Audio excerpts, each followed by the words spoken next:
Hello friends, today we are going to discuss about the highlights of recent G20 summit held in New Delhi. We have already published the video about G20, kindly refer the episode for the background of G20. This topic is covered in UPSC GS Mains Paper 2. India hosted 18th G20 summit in New Delhi on September 9th and 10th in 2023.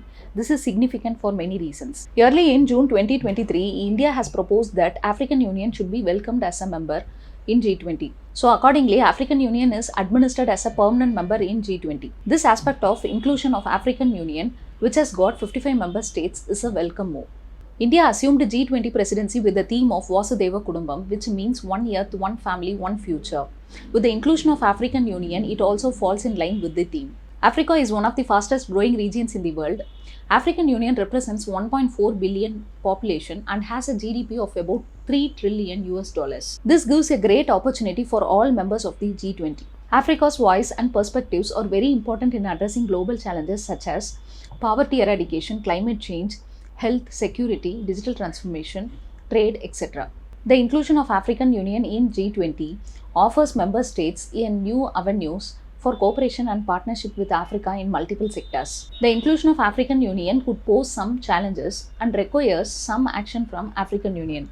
The African Union will have to coordinate its position and prioritize its regional obligations to ensure consistency with its engagements in G20. The African Union will have to strengthen its human resources and institutional capacity in order to effectively participate in G20 processes for its maximum benefit.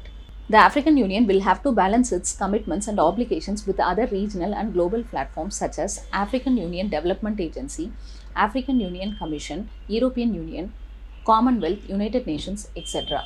The inclusion of African Union in G20 is the achievement of India's presidency, which reflects its commitment to the developmental agenda of the Global South. The new organization called Global Biofuel Alliance was launched. This was aimed at promoting, developing and adopting sustainable biofuels and in order to set relevant standards and certification. Global Biofuel Alliance is the India-led initiative which seeks to position biofuel as a key component of the energy transition. This alliance consists of 9 members, among which the largest producers and the consumers of biofuels are also present. USA produces about 52% of biofuels and Brazil about 30% and India accounts for about 3%.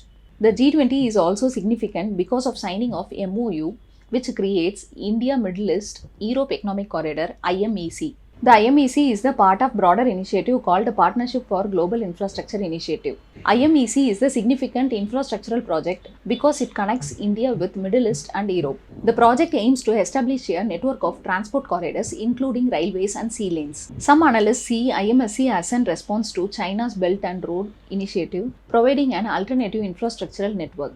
The G20 is also significant because the World Bank has released a document called Financial Inclusion Document in which it has appreciated the impact of India's digital public infrastructure over a past decade. The document emphasizes that India has reached about 80% of financial inclusion by implementing many governmental measures like Pradhan Mantri Jan Dhan Yojana, Aadhaar based on the verifications, increased UPI, etc. It has shown way for member nations of G20 to learn and adopt from the Indian model. The G20 countries have promised to work towards tripling the global energy capacity by 2030. This is the very important move because it would reduce the carbon dioxide emission by several billion tons into the atmosphere. This move would also limit the global warming. Another important step is the adoption of New Delhi Leaders Declaration. It is an official non-binding declaration that seeks to place emphasis on strong, sustainable, balanced, inclusive growth. This declaration is significant because it is unanimously accepted by all members of the G20 including Russia, China, USA, etc. Thank you.